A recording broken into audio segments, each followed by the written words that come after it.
आपकी सरकार को करीब 1 साल रेवंत रेड्डी के प्रोमिसेस की, जो प्रॉमिस आपने फुलफिल नहीं किया। अभी बता दे भाई, प्रधानमंत्री 11 साल सरकार चलाकर इतने बार, एक बार नहीं 3 बार धोखा दिया हुआ इस देश से, किसानों से, जनता से, मगर वो सवाल कभी कोई पूछता ही नहीं। मगर मैं 1 साल में 55,000 सरकार नौकरी मैं दिया हूं। 1 साल में एक मुख्यमंत्री 55,000 सरकार नौकरी दिए, सो राज कोई है भारतीय जनता पार्टी कब दिखाओ।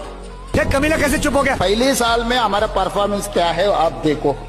200 यूनिट हर घर के लिए, 50 लाख परिवारों को 200 यूनिट फ्री पावर दे रहा हूँ। 24/7 एग्रीकल्चर फ्री पावर दे रहा हूँ मैं। 500 रुपीज में मैं सिलेंडर दे रहा हूँ।